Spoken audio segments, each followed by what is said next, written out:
Let me call to order the meeting of the Merrimack Planning Board for September 5th, 2023. Let us begin with our Pledge of Allegiance, please. I pledge Allegiance to the flag of the United States of America and to the republic for which it stands, one nation, under God, indivisible, with liberty and justice for all. Thank you very much. Let's see what we got for our usual announcements. Please remind everyone to make sure your microphones are turned on and you speak clearly into the microphones. Please also ensure applicants and the speaking members of the public clearly identify themselves for the record. Our next planning board meeting after tonight is currently scheduled for September 19, 2023 in the Matthew Thornton room, which is this room. Okay, let's begin with a couple of ad hoc housekeeping items before we jump into our consent agenda and some of those other things. We're not going to get quite there yet. I just want to stop for a minute and let everybody recognize that Tim has found an opportunity in his hometown of Concord and had shared the news with us by email, but I want to recognize and take a moment to say that Tim has had a tremendous positive impact on our town and been a great partner to the planning board, him and his whole team for 13 years, did you say? 12 years. And that's probably about a minute before or after my length of my term as the chairman of the board. And so kind of the only director I've ever worked with in the role, and will be missed. I think he's found an opportunity that suits the next step in his career and his ambition. But I absolutely want to pause and say thank you for a lot of good years and a lot of great work and a lot of fantastic leadership, and to say thank you very much. And I'll certainly, Barbara, you may know from the town council whether there's some official recognition heading Tim's way from the town council, but if not, let's planning board members will take up that mantle and make sure that there is a plaque to hang on your wall in your next big office in the capital city. Thank you, Tim. Here. And we've got a new member to join our board here, Kevin Peters, who has filled a role as an alternate after interviewing with the town council. And so welcome, Kevin, and thank you for joining us and helping us to do some of the work we do. Step one, microphone. Oh yeah, sure. There you go. Now you can say thank you. We do that. We remind each other. I forget. Sometimes you see the hands waving through the window. Whatever it is, any signal you get, take the microphone, turn the microphone back on. Okay. I don't have any other of the general housekeeping type items. Does anybody else want to say anything to either welcome Kevin or with respect to Tim's super big news? I'll second everything you said, Bob. Thank you, Well Nelson. said. Yeah, in terms of institutional knowledge, Nelson was here from the beginning, so you can probably list all the people that have held your job. Nelson's been on the planning board since I was 5, so When did you join the planning board? Probably true. 1978, according to the records I've Yeah, been I able to think find. that's right. So I was 10. In 1978, I was also living in South Miami. Anyway, thank you so much, Tim. All right, both alternates into voting positions. Barbara. I'm sorry. And just if anyone is around on Friday afternoon at 1 p.m., there is I call them high buys. That's from my Army days, but it's like a goodbye Gathering. to get together for Tim, and hopefully if any of you can make it, you can stop in. And it's not just for me; it's also for Finance Director Tom Boland as well, Right, who's Tom. retiring. It's Tom and as well. Tim, the two T's. So. But yeah, so if you're handy and you have nothing else to do, or you're in the neighborhood, pop by about 1 o'clock in the memorial room to say goodbye to Tom and Tim. Big day. You got any time off between two jobs, or are you heading straight over? Heading straight over. All right. I got college to pay for now. So when you're looking at the state capitol, I know that you'll be behind the Concord office on Green Street, but when you're looking at the state capitol, the only red brick building is mine. So stop in and visit. Let's have lunch. Absolutely, we will absolutely do that. we've got a couple of applicants before the planning board over there too. So, and they've so far treated us right. So, And honestly, I'm not going to have a lot of interaction with the planning board in my role in Concord because it's going to be an interesting change of pace for me. The job that's I'm taking over is the assistant director of community development for Concord. It's more in line with capital projects, overseeing the municipal airport, the downtown parking program, RSA 79E revitalization, revolving loan fund, capital improvements, economic development, a smattering of land use stuff, but it's going to be a good new challenge for me to kind of broaden my areas that I've had to deal with in my 26 years in the profession. So definitely looking forward to it. It's long been a goal of mine to be able to live and work in my hometown in Concord. So I do appreciate all the kind words that I've heard from not only you here tonight and in the past, but Merrimack has been a very great place for me to get my first department head experience, and I will be forever grateful for the work I've done with all of you. Thank you. thank you for saying so. We will work together because your new role will have you. I've got a pro bono client that's called the Abbott Downing Society, and they're working on the Concord coach situation, and I think that that's going to fall into your tenure. So we will work together for that. Okay.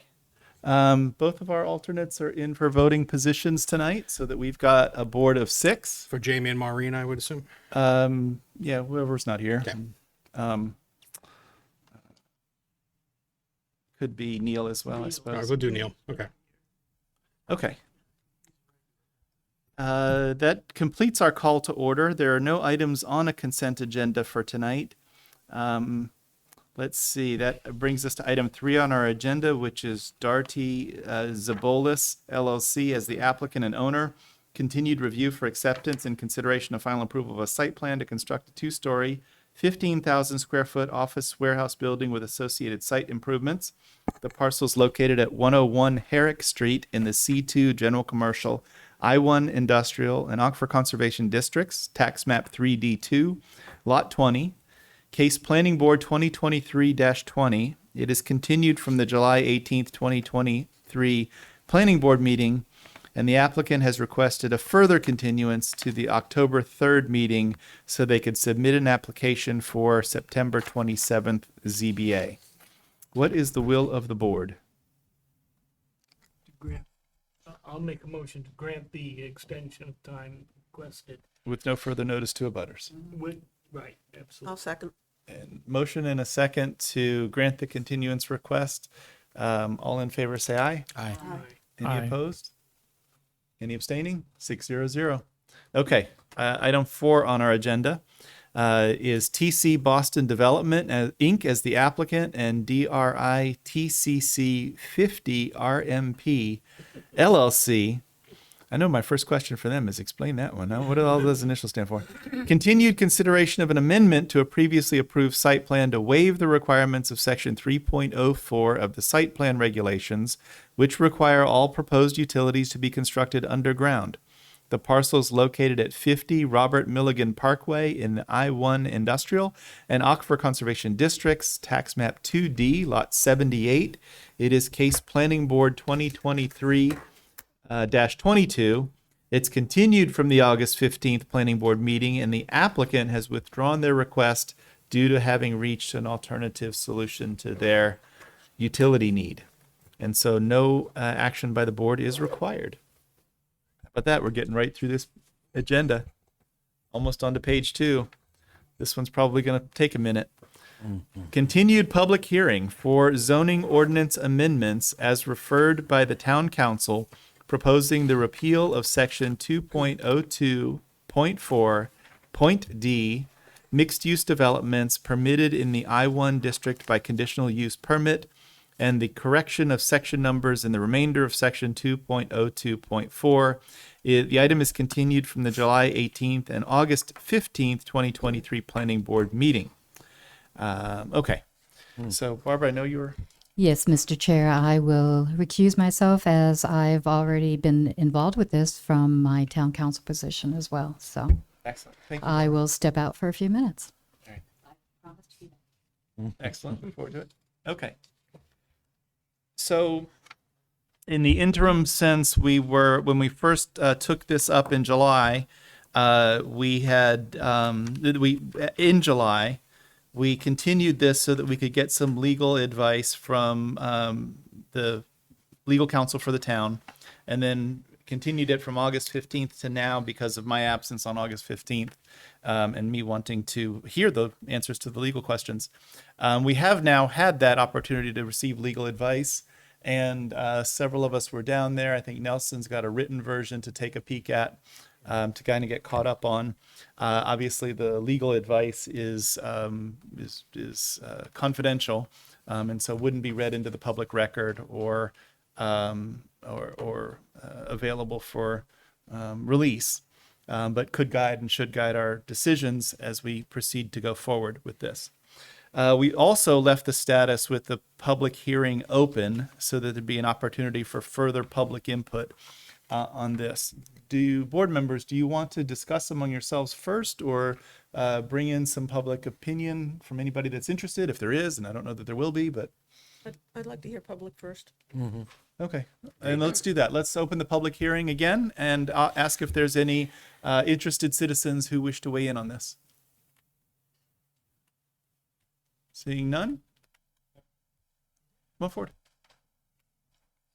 Chairman, with respect, we gave public testimony at the. Touch the microphone. With respect, we gave public testimony at the last meeting that this matter was heard at, and we'd really like to hear what the board has to say before we offer any additional Okay. commentary. All right, so we'll leave the public hearing open as the board has its discussion and take some more, offer another opportunity if any member of the public wishes to weigh in. So some of the questions that have been answered for my benefit since the last time we get together was a little bit about the origin of this particular regulation, that it was originally adopted in 2006 by a vote of the public on a ballot issue. And I also asked some questions to determine, I know that there was a Supreme Court appeal related to the development of the outlet mall. That's on a different section of the regulation, and so didn't really have anything to do with this mixed use piece. But the origins of this do have roots that go back to a vote by the general public to support this. There were some questions and answers about the process that we are to undertake as a board. And I think that those are laid out in Tim's memo as the town's legal counsel sees it. I will, after sort of discussing the things that we've learned between now and then, I can offer my own thoughts and opinions on things. I think that I also asked some information about whether adoption of this proposed amendment would render certain sites that had been developed under this regulation, would render them pre-existing non-conforming sites, which is a status in the zoning ordinance, which means that you existed before a change occurred and you're allowed to continue to exist. But it does place certain constraints on your ability to do things going forward. In some cases, it might make things unachievable. In other cases, it might make the procedure by which you would achieve a thing different, and in some ways, perhaps more complicated to do. But the several sites developed under this ordinance would become pre-existing non-conforming. I had speculated, based on some thoughts from interested citizens, that being pre-existing non-conforming could cause some havoc on the applicants' financing for their projects, because banks don't like that status of development. And there was no legal advice offered on that question. I think Lynn had also shared her experience from working with banks, that it is not necessarily a favored status for projects that are seeking financing. And the reason for that is that there's doubts about your ability to either make changes when they're necessary or potentially continue your project, which obviously a financer is not interested in being part of. let's see, I had asked some things about whether the existing ordinance is consistent with our existing master plan, which from 2013. And the answer was that it is consistent with the 2013 master plan. I think we can all offer our own thoughts as to whether the way that it's been implemented has been as expected or not as expected. And I think that that's been at least part of the unofficial communication from the town council is, why don't we take a fresh look at it? Maybe this is doing something unexpected. Why don't we have another look at a master plan and see what goes forward? And I'll share that and sort of leave that as the information that's been given to us and offer my own comments on it in a second. Let's see, I think that covers most of the things that I had asked questions about, and the advice that we've gotten. And so that's the update from the legal counsel. I think that I have, in terms of process, I was not able to arrive in a place where I agreed with the interpretation about the process we're to follow. But we are getting consistent and continued consistent advice from town legal counsel that we are to offer a recommendation to support or oppose this proposed amendment, but we don't have the latitude to make an edit or an amendment to it, and we don't have the latitude to do anything else with it. Whatever that might be. I am, like I said, I did not arrive at the same legal conclusion. I think that the statute is really unclear as terms of what's going on with the particular situation. And I think that the board, I don't see a prohibition on amendments. I don't see a prohibition on any of the processes that we might undertake. But again, that's different than the legal advice that we've been receiving. It's up to the board to decide how to act with that. I think the idea that this was something originally adopted by voters carries a lot of weight with me. It doesn't mean that it's unchangeable. It doesn't mean that you could never do anything differently. But I certainly do have significant deference to something that has been adopted by the voters in the town, as opposed to something that is the normal process of an amendment, which is just the planning board makes up a regulation that we think is important to adopt and proposes it to the town council, and the town council approves it. I think that there's a different level of public consideration with that.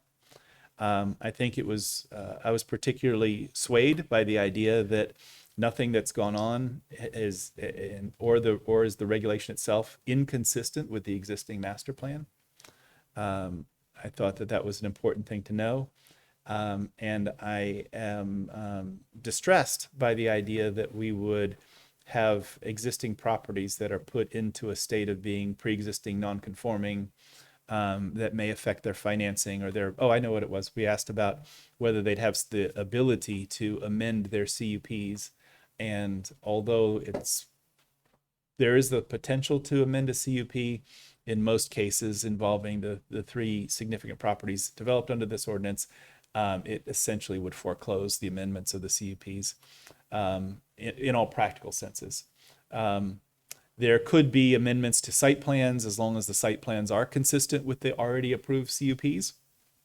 I don't know exactly what that means, because almost every site plan adds, a little bit more of this use or a little bit less of that use, and that would put you in a place where you're inconsistent with your CUP. So I think that since I've been the chair of the board, the guidance that I've gotten from either town council or the support we've gotten from town council is to recognize the desire to work with applicants to succeed in their projects, which is actually what the statute commands us to do, to work with applicants towards finding ways to use their property. And I think it would be pretty detrimental to developers' interests in town to undertake an amendment that takes really significant existing properties and investments and puts them into an uncertain status that could affect their financing.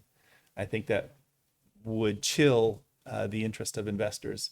in our town, separate from apartments or anything else. Because if you can do it to one, you can do it to anybody, and that concerns me greatly. For all of those reasons, I don't intend to support the proposed amendment. There may be other reasons that I haven't thought of for this, for not wanting to support it. I think it is, although it's possible for the public and the applicants to have access to the prior version of the regulation, which is what would be effective for these parcels as grandfather parcels. They're not published or public anymore. And so they're more difficult for the public or even the applicant to know which regulations apply to me. I clarify one thing. They are still public. They're still available. Yeah, they're There's- just not published Correct. in the same way. Thank you for that, Tim. You're right. And in that way, it just makes it much more difficult for, people to do business in town. And I think that there's a reason to be consistent in an approach to a thing and clear about what the ground rules are for applicants and not to sort of move the goalposts. Now, that doesn't mean that you can never make changes when you've adopted a thing. And, some of the sense of let's make this change as a way of pausing development while we do a master plan, which hasn't begun and is a 2-year process. I think that's never been proposed before. The typical process is you do adopt a master plan every 10 years or so, and then you take the advice that comes from it. But until you adopt a new master plan, you follow your old master plan. So that's my synopsis of what's changed between now and the last time, and what my sense is of my own impression of how I would propose to proceed if there is a motion to make a recommendation.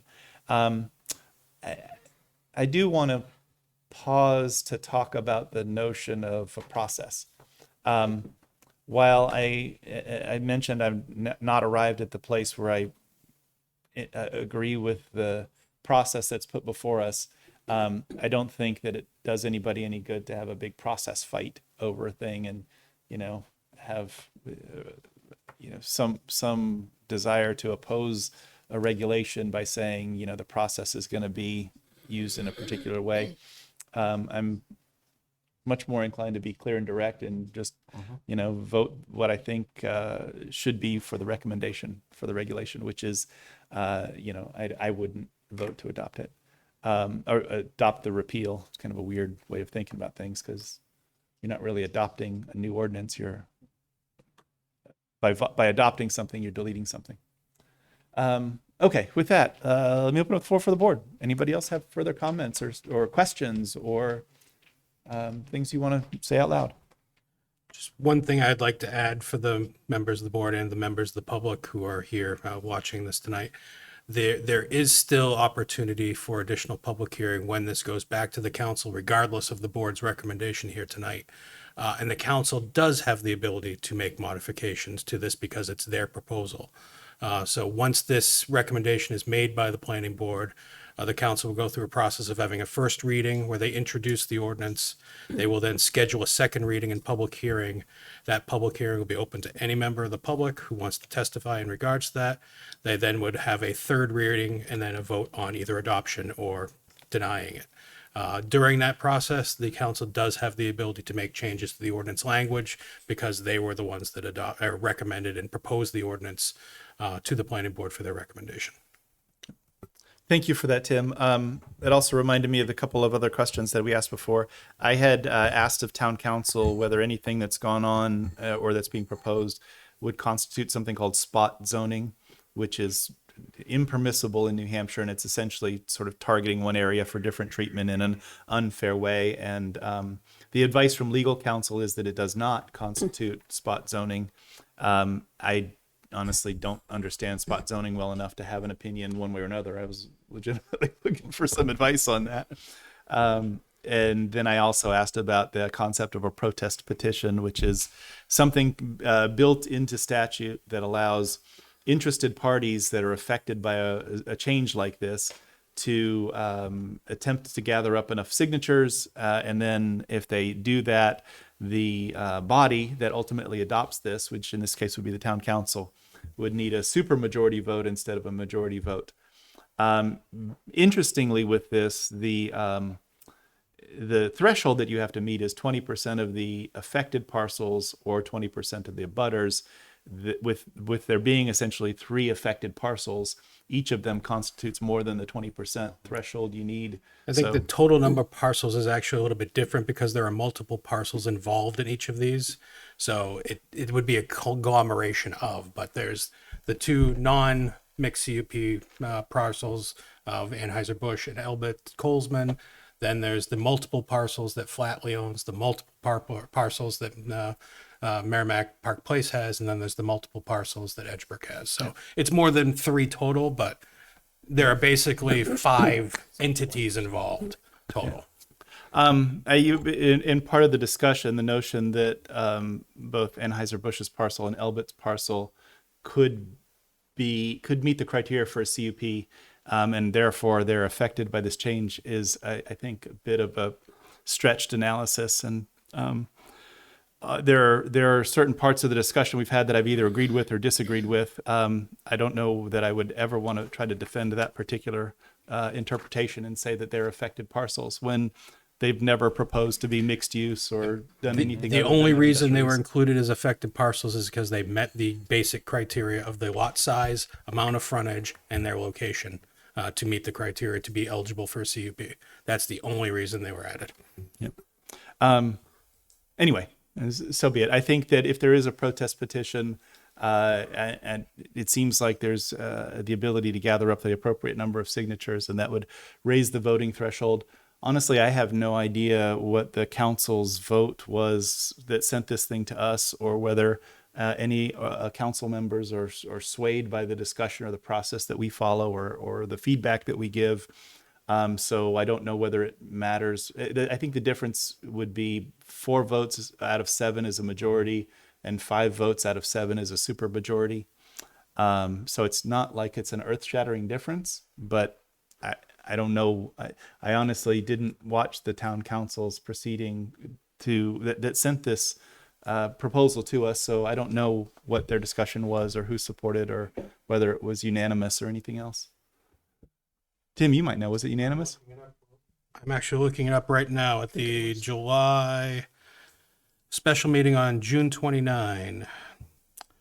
Motion by Councilor Koenig, second by carried 6-0 to 0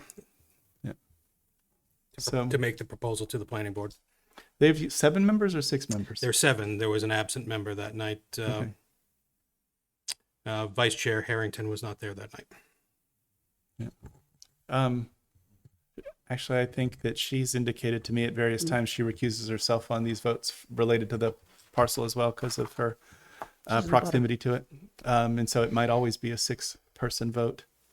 Anyway, whatever. Protest petition isn't something the planning board would weigh in on, but I did ask the question to know what the legal concept was all about.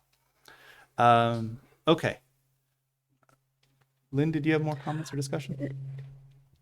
No, you've expressed a lot of the discussion that we've had, particularly with legal counsel. And I think I agree that I don't agree with some of the things that they've said and done. And I would hope that regardless of which way we go tonight, that the town council will listen to our comments, be open-minded. I think their proposal was almost immediate. I'm not sure how much advanced notice or thought went into it, but I would hope that they would listen to our comments and our concerns and take note of it, and whether it influences them or not, I don't know, but I would hope that they would listen and take it into account. But otherwise, you have spoken very well as to my feelings on it. Anyone else want to comment? Just one comment, Bob.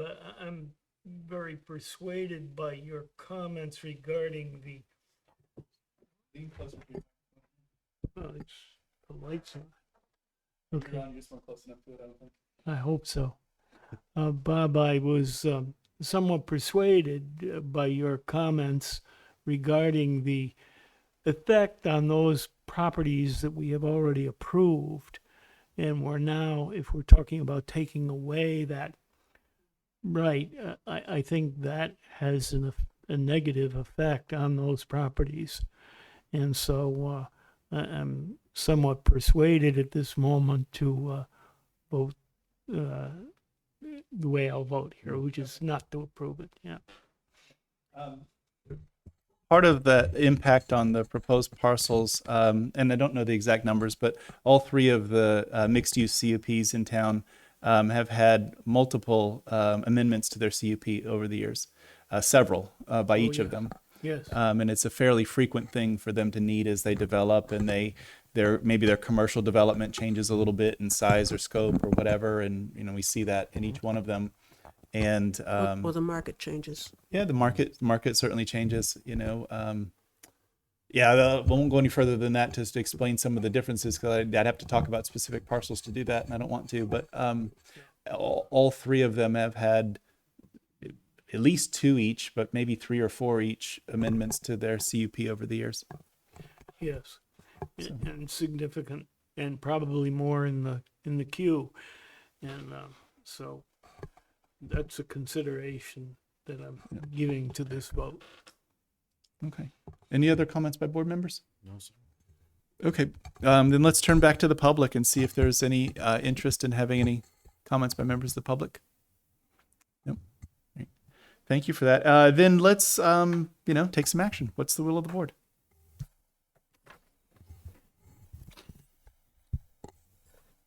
I will make a motion that the board recommend not recommend the proposed zoning ordinance amendments which would repeal section 2.02.4.d, mixed use developments permitted in the I-1 district by conditional use permit, and the correction of section numbers in the remainder of section 2.02.4 to the town council for their consideration in accordance with the town charter and state law. Is there a second for Lynn's motion? I'll second it. Motion and a second. The one last comment that I would offer about this before I call for the vote, unless you guys want to have comments too, is this isn't the only solution that potential that's out there. If someone believes a solution needs to be adopted to change the way things are occurred, this is, I think, part of the public testimony was the expression used was the baby in the bathwater, kind of an approach to this. And if there's an outcome that's not resulting from the ordinances that exists, it's not terribly complicated to work on an amendment for a meeting or two and make a change that's more targeted at a specific thing rather than making such a broad sweeping change. Okay, if there's any other comments before we vote, then the motion is to not recommend adoption of the zoning amendment. All in favor, say aye. Aye. Any opposed? Any abstaining? So 5-0-1 with It's Councilor still Healy. 5-0-0 because she fully recused herself. Okay. So Yeah, she's not abstaining, she's recusing. Okay. 5-0-0 for the planning board to not recommend that adoption. Tim, thank you for all of your help with this. I know that it was probably the last great big challenge for you on your way out. So Friday is actually your last day, huh? yes, it is. You got to get everything done on Friday by 1 o'clock? Or? I gave over a month of notice. I've been working on getting my stuff ready to go for a while now. Fair enough. Okay, let's turn back to our agenda. Let's see, I need some glasses to be able to read with here. Item 6 on our agenda is Susan Wheel as the applicant and owner review for consideration of a conditional use permit to convert an office space in an existing garage into a detached accessory dwelling unit. The parcel is located at 40 Pearson Road in the R1 Residential by Soils and Aquifer Conservation Districts, Tax Map 7D, Lot 4, Case Planning Board 2023-21.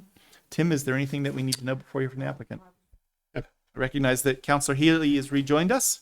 Thank you, Councillor. Thank you, Mr. Chairman. Members of the board, in your packet, you'll find a memo dated August 30th from Assistant Planner Colleen Olson. What we have here is a previous use of an office over in a garage space. And the proposal here is to do a detached accessory dwelling unit. The applicant has demonstrated to staff satisfaction that they have met all of the criteria. The one question we do have, but we assume, but we just haven't had it in writing, is that the property owner will reside in either the primary or the accessory dwelling unit in order to be compliant with the ordinance. But assuming that that is the case, we would recommend you grant final approval with the general subsequent conditions in the memo. Thank you, Tim. Is the applicant here? Please come forward. Grab a seat at the table, and we don't have sign-in sheets today, huh? Don't need them. We haven't done sign-in sheets in a couple of years. When you're all set, turn the microphone on, introduce yourself, and tell us about your proposal. Yes, thank you. My name is Susan Wheel. My husband Kevin is with me, and we will be living in the house. This is for a outbuilding which the previous owner was using as an office. We've been using it as just a getaway place to hang out and watch a movie. We don't have plans to run a business, so we decided to talk with the fire marshal a couple of years ago when we first bought it. They said it would be appropriate for that use, and I haven't had the need for it. Now I have a need for it with my brother. So the idea is to not expand on any of the, square footage. It's just under 400 square feet. So it would be for a family member. Okay. So add a kitchen and a bathroom, and then you're all ready to go, or does it already have that? Has a bathroom, has a kitchen galley. Okay. Not anything fancy. The only thing that we would maybe need to do is to put in a shower stall. Okay. And that would be it. Easily done. Yeah. I don't have any questions. It seems like a very straightforward proposal. Do you guys have any thoughts or questions? Okay. Are there, let me see if there's any public member, any abutters or citizens who wish to weigh in? No? Open and close the public hearing. Board members, what's your will of the board? Somebody make a move. Nelson, you want to do it? Okay, I'll make a motion to approve the request for the ADU, for the detached ADU. Subject to the conditions in the staff's memo. Yes. It's a final approval with general and subsequent conditions. Okay. There you go. A motion to grant final approval with the conditions set forth in the staff's memo. Is there a second for Nelson's motion? Second. Barbara seconds. All in favor say aye. Aye. Any opposed? Any abstaining? 600. Thank you so much for coming in. Good luck with it.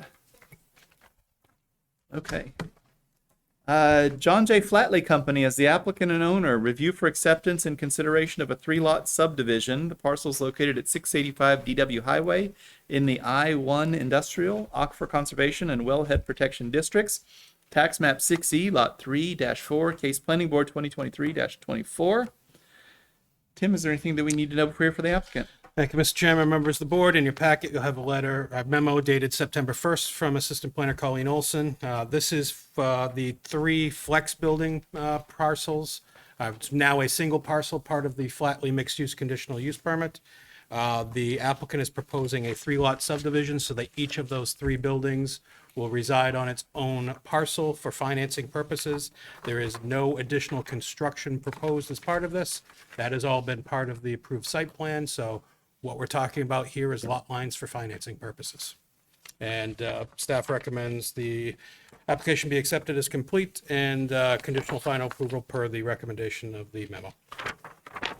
Thank you, Tim. Please introduce yourself and tell us where our lot lines are going to be here.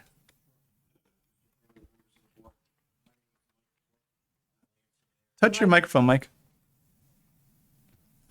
Sorry Thank about you. that. Can you hear me now? Yes. My I could name's hear you Mike before, but the Crawford. people at home couldn't. From Fieldstone Land Consultants, I'm a land surveyor. Here tonight to represent the John Flatley Companies with a 3-lot. Okay. Pause for just a second.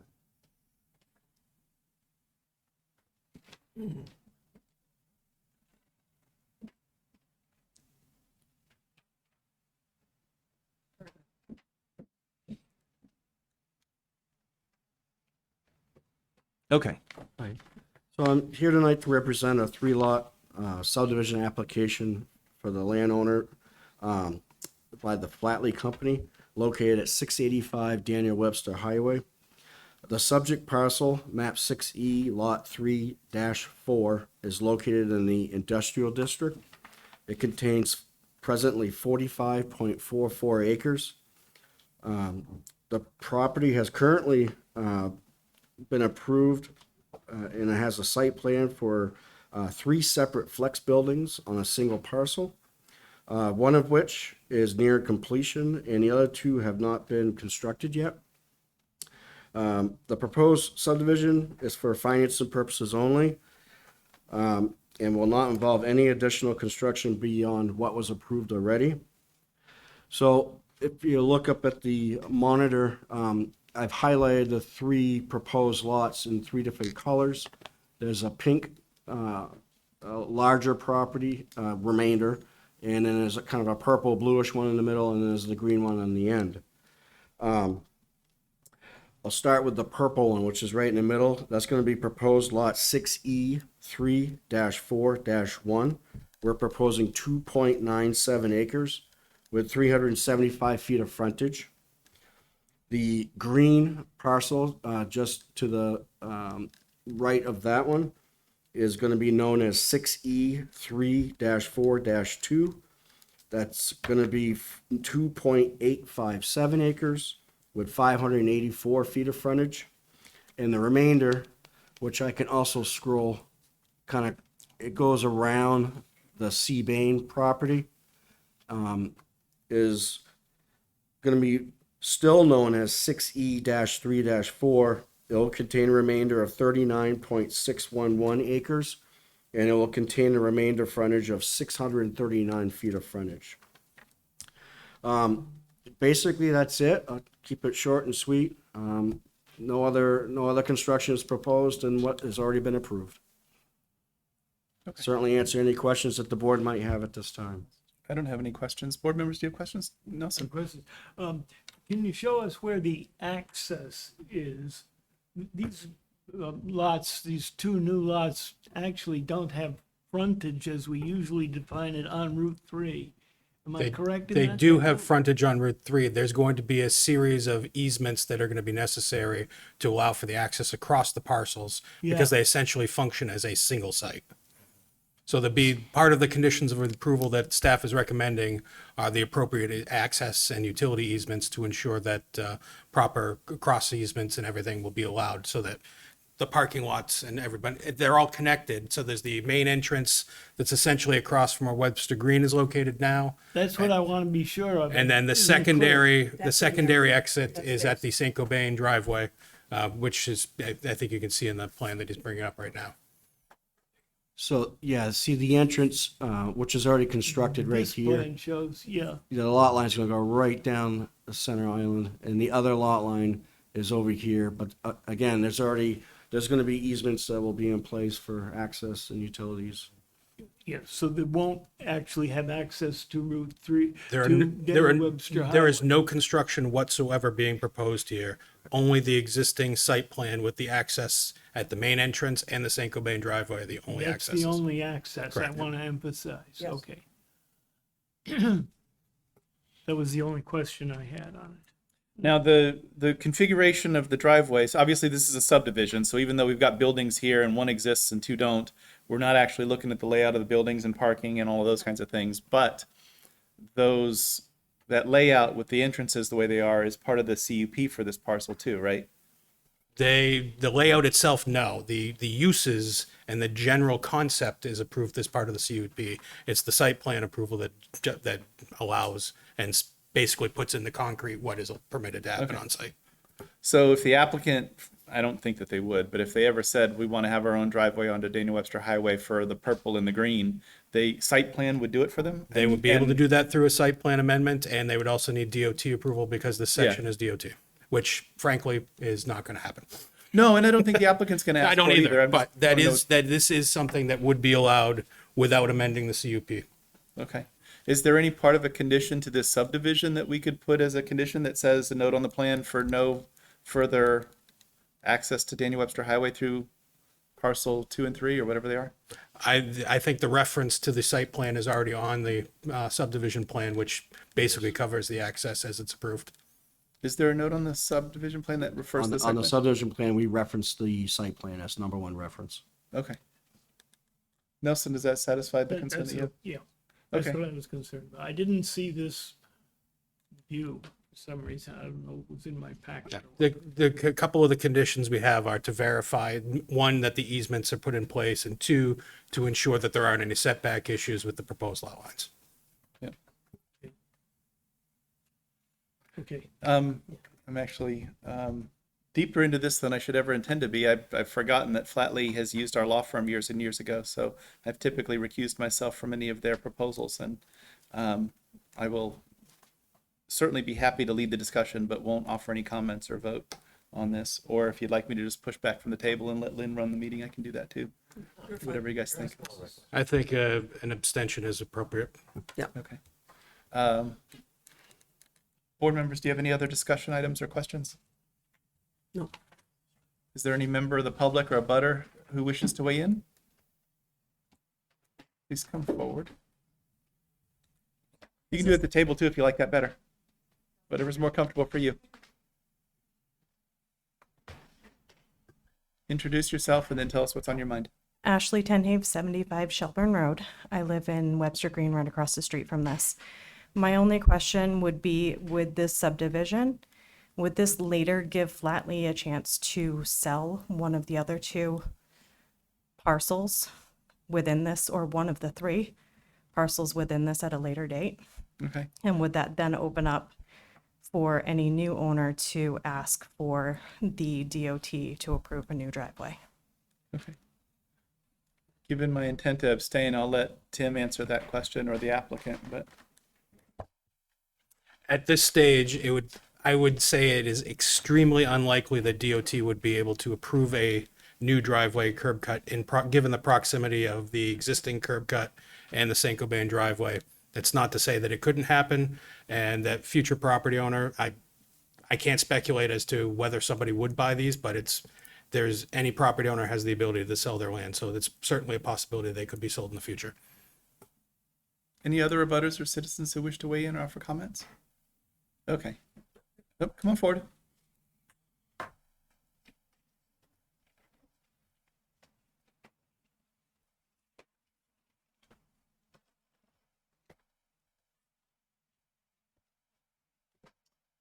Good evening. Ken Smith, 18 Kimberly Drive, Webster Green Condominiums. Actually asked one of my questions. But if Flatley decides to if these are approved and Flatley decides to sell these lots, will the new owner be bound by the terms of the conditional use permit? And I know this is not supposed to be back and forth, so I'll just rattle off these questions and then. Go ahead. Yeah, please. If these lots do get sold, will the new owner be responsible for, and this is kind of along the same line as last question, will the new owner be responsible for replacing all the trees that they took down that they did not need, that they were not supposed to take down? And the last thing is more in line of a request that that if you do vote to approve this, that you add to the conditions of approval the requirement that before he does anything else, and maybe even before you approve this, that they replace the trees on the northbound side of their new entrance. That was supposed to have been done. They did it on the south side. They have not replaced them on the north side, and that was supposed to have been done in the spring. I looked at the meeting notes from the planning board of November of last year, and Flatley said that they needed to wait for warm weather. Well, to say that Webster Green has suffered from this this work it would be an understatement, and I think it would be a slap in the face of all the residents of Webster Green that the replanting of those trees gets pushed off even further. So I would ask that my preference would be that you don't approve this until the trees are replaced. If you're not comfortable doing that, I don't know why you wouldn't be, but because it is part of the landscaping plan, the approved landscaping plan to replace those trees, I would ask that you, as a condition of approval, that you require them, before they do any other work, replace those trees. Thank you.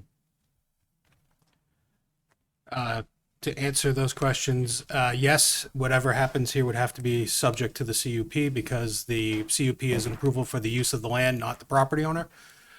With regard to the landscaping and the site plan issues that were brought up, I absolutely recommend you do not condition anything of a subdivision on a site plan recondition. There is already an amended site plan that was done to address that issue, and there is no nexus between the property lines being proposed in a subdivision and the site plan that was already approved by the planning board and amended with the replacement of that landscaping as part of that project.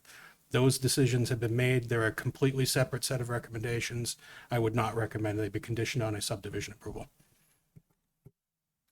Do you have any information about the status of the replacement of the trees? The site plan has received its approval for the amendment. The site plan is in phases. Each phase has to be fully built out and complete per the agreement of the site plan and the phasing agreements before any certificates of occupancy will be allowed for those properties. Any other abutters or citizens wish to weigh in?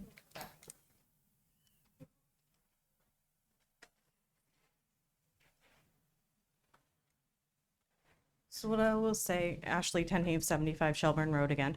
What I will say is I understand where Tim is coming from with the not making the site plan things come into play for this. But what I will say is that Webster Green has asked for a few different things, and we've been said a few different things, such as the main entrance not being right across the street from us, and the main entrance then being St. Gobain. But it was never put in as a condition. And so we have been screwed over, basically.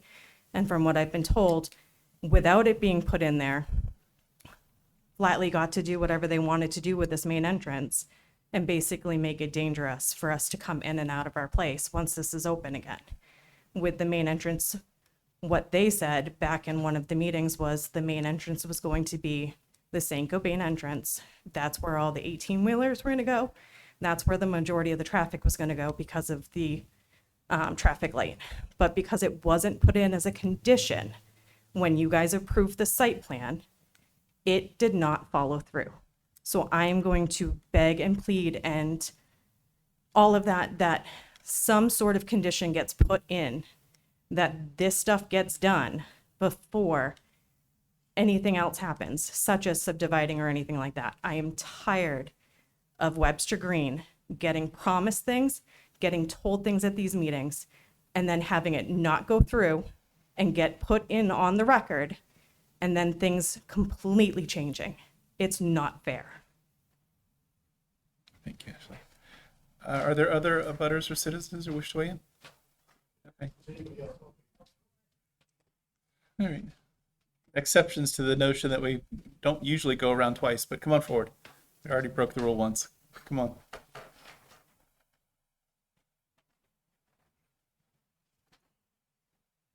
Again, Kendall Smith, 18 Kimberly Drive. I'd like to address the notion that the replacement of those trees was supposed to be phased in any way when the board required that those trees get replaced. It was not phased. And I would also ask the board to remember that those trees should never have been removed. So Flatley and his designers designed this site plan to work around those trees that were at the edge of Daniel Webster Highway. So there's no reason that they can't be replaced prior to anything else happening, because they should never have been replaced. And what you're doing, if you somehow phase this, is you're rewarding him for knocking all those trees down and to get them out of the way of his construction, and then saying, okay, you can put the rest of them back whenever you get around to it. That is not right, and that's not fair. This project was designed to have those trees in the location where they are along the Daniel Webster Highway. Thank you. Thank you, sir. Are there other abutters or citizens who wish to weigh in? Okay, then we'll close the public hearing. Mike, do you have any comments that you'd like to make based on the public testimony that's been received? I think I'm all set, other than the fact that this is an entirely separate application than the site plan application. I'll just- Can't hear you.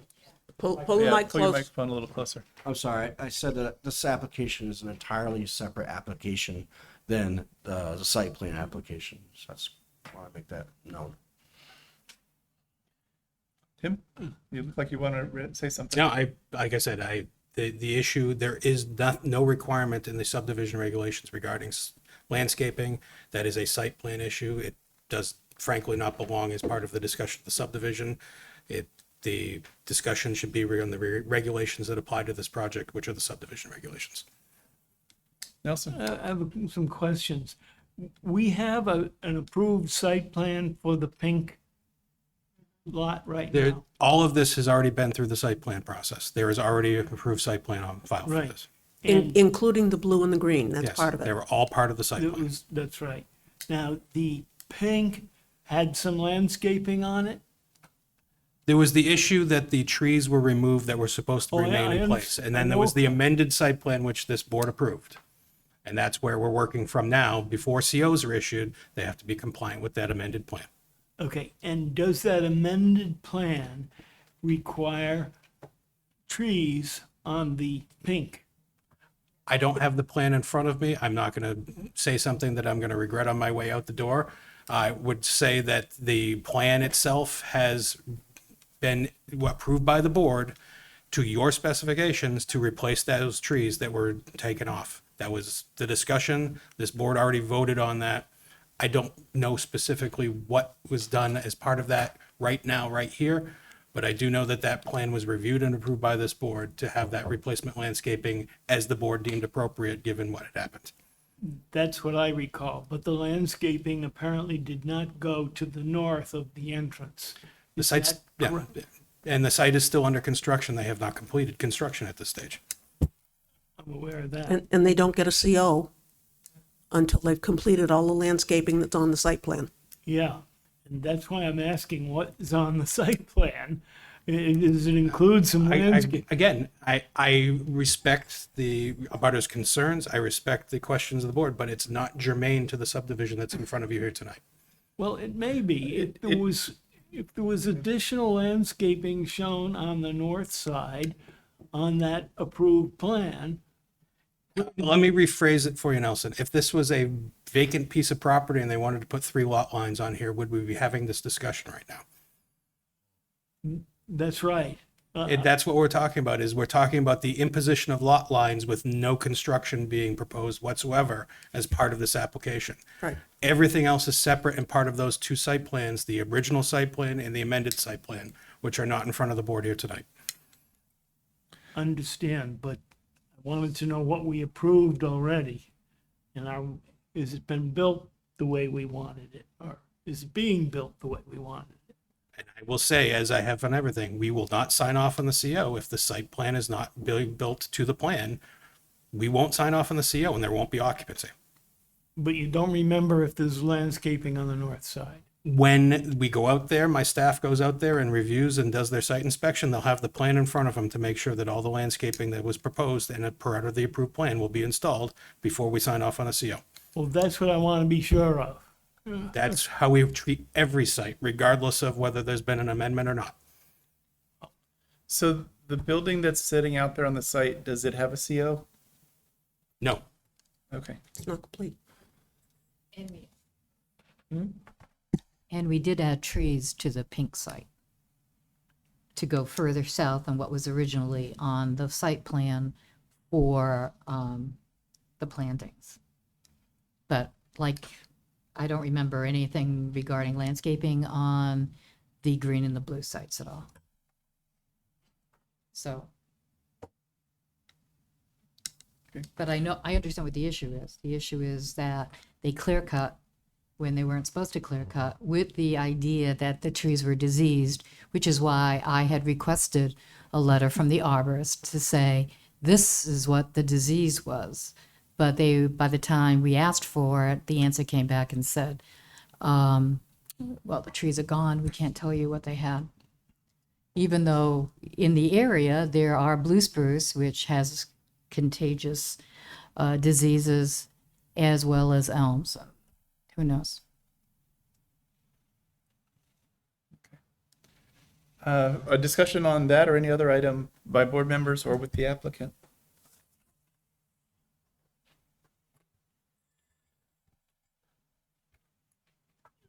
I'd like to know more about what's on there. I don't think that's relevant to what we're discussing tonight. I think that has to do with the subdivision, and that's not on the agenda tonight. I think we have to trust staff to make sure that what is approved, what is amended, will be done, and I know they do go out and do site walks, and they make sure that it all is before somebody gets a CO, but that's not for discussion tonight. I believe all of that. I just want to know what we approved, and Irrelevant. I don't think so. Further discussion? Need a motion on acceptance first before we go. We probably should have done that before the public hearing. Yeah, all right, we're gonna have to gavel open another public hearing really quickly. What's the will of the board with respect to acceptance of the application? I move we accept the application as complete. Is there a second? All in favor, say aye. Aye. Aye. Any opposed? One abstention, 501 for that. Okay, once again, got to do a public hearing after it's accepted. So are there any abutters or citizens who wish to weigh in? Going once, going twice? Okay, so let's close the public hearing, but consider all of the prior statements that were made by the public before we accepted it to be part of the record for this. With that, board, have discussion or make motions or do whatever you think is appropriate. I'll make a motion that we grant conditional final approval to the application subject to the conditions outlined in Colleen's memo. Is there a second for Lynn's motion?